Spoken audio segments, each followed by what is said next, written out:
Hello, this is Mrs. McCutcheon. I'm going to teach you today about 9, count them, 1, 2, 3, 4, 5, 6, 7, 8, 9 vocabulary words that you need to know for ancient Egypt tomorrow. So, let's go to our first one. Our first one is Israelite. Israelite. So you're going to need to read Genesis chapter 50, verse 26, and Exodus chapter 1. Don't worry, they're not very long, and they explain why did the Israelites live in Egypt. You're going to need to know that. And who are the Israelites? Now, this is our second vocabulary word. It is silt. The Nile deposited rich soil onto the plain, which was great for growing crops. Silt is this rich soil. Silt is important because without it, Egypt would be a barren wasteland. Have you seen those pictures before of the pyramids with the blowing sands going around? Egypt would be just like a barren wasteland without all that silt. But it's not. Since it's right on the riverbed there, it helped to sustain the Egyptians, so it helped them be able to grow their crops. Our next word is pharaoh. I got to see a pharaoh this summer, although I didn't shake his hand because he was a statue. This is the statue of Ramses II, who was a pharaoh in ancient Egyptian times. Ramses II. He was very large and probably about 7 feet tall, and he was made out of rock or stone. And he was pretty impressive. The detail of him is just great.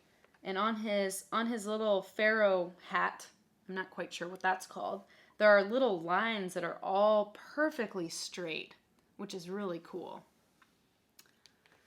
You probably already know what a pharaoh is, but a pharaoh is an Egyptian king.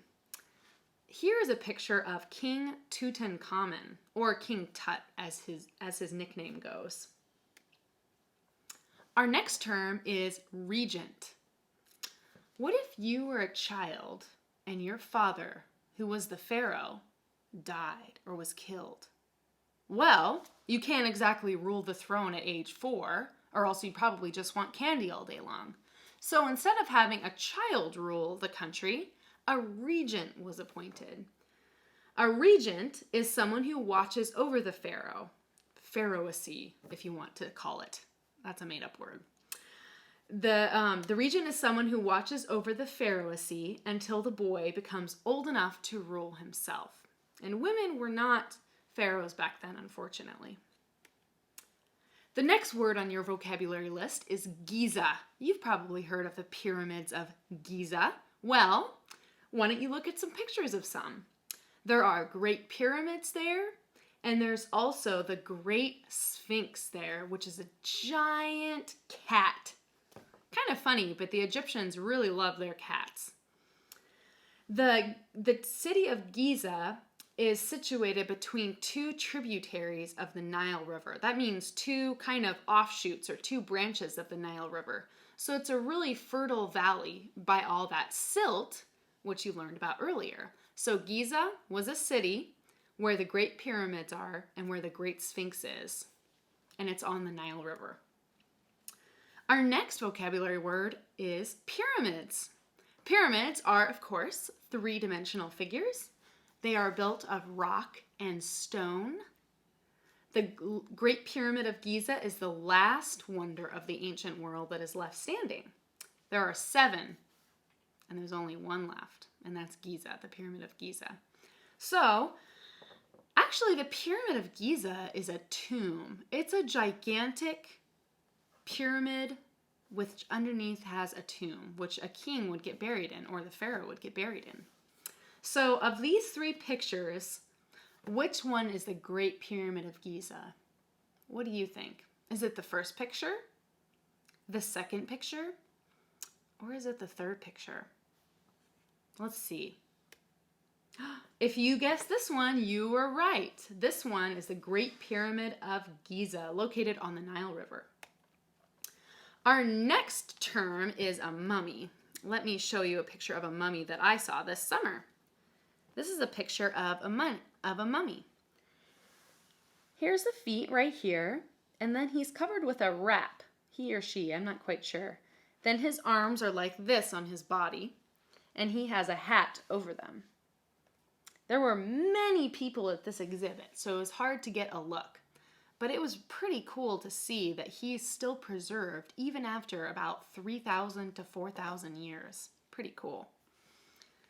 Mummies can also be animals, so they can be people and they're animals and they're preserved in some way. The weather in Egypt is very hot and dry, which I'm sure you might imagine from the pictures, which is actually perfect for preserving the dead. So this is called desiccation, when bodies are preserved in hot, dry climates. So that's a fun fact for you. The picture of King Tut and the mummy show mummification and desiccation. Our next term is hieroglyphics. Hieroglyphics is the Egyptian formal writing system. Just like how we write our ABCs, the Egyptians had ABCs, although they might have been called Fu Manchu or Ti Kwa Tu or whatever. So I don't know what their ABCs are called, but they have hieroglyphics, and that's how they write. Nobody knew what they meant. Nobody could tell what hieroglyphics meant until the Rosetta Stone, which is a big black stone, was found by Napoleon in 1799. So about 1800 to about 2000 now. So we've only known what hieroglyphics have meant for 200 out of the 3,000 years that they've been around. Pretty cool. Now, the only reason that they know what hieroglyphics mean is because on the Rosetta Stone, there were 3 languages. The top language was hieroglyphics.